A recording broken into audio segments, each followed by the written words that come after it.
साथ पछताया है। हमसे जो टकराएगा हमारी मांगे पूरी हो। ना आटा है ना बीमा है ना पेंशन है, ना बीमा है ना पेंशन है।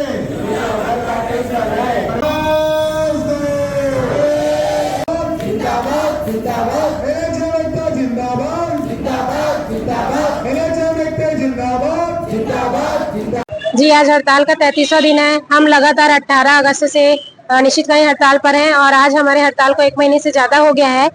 लेकिन सरकार हमारी मांगों को लेकर कोई भी रुख नहीं अपना रही। तो आज कल हम लोग राज्य स्तरीय जेल भरो आंदोलन किया था। उसके बाद आज हम लोग 1 दिवसीय अनशन का कार्यक्रम रखे हैं और हम इस बार तो हम आर्य पार की लड़ाई में है कि हमें जो भी करना पड़े हम करेंगे। हमने सामूहिक इस्तीफा तो दे ही दिया था, साथ में हमने इच्छा मृत्यु की भी मांग कर दी है और हम कल जेल भरो आंदोलन भी कर चुके हैं। आज अनशन का दिन है। अभी तो 1 दिवसीय हड़ताल कर रहे हैं अनशन का, लेकिन अगर हमारी मांगों के ऊपर कोई सकारात्मक पहल नहीं होती है तो ये अनशन चलेगा और हमारी हड़ताल भी चलेगी जब तक हमारी मांगे पूरी नहीं हो जाती।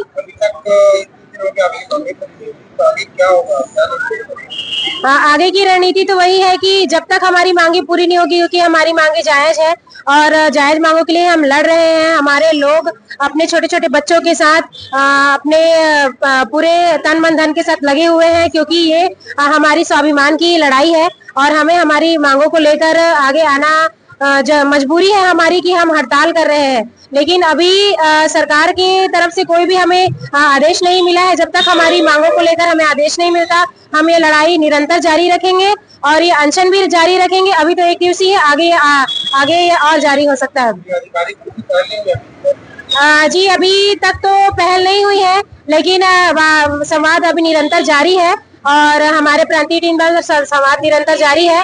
जैसे ही हमें ठोस आदेश मिलता है हड़ताल के संबंध में, हमें ठोस हमारी मांगों के लिए आदेश मिलता है, तो हड़ताल तभी टूटेगा जब हमें आदेश मिलेगा। और हमारे इतने सारे साथी बर्खास्त किए गए हैं, जब तक हमारे साथियों की बहाली नहीं हो जाती तब तक ये हड़ताल निरंतर जारी रहेगा।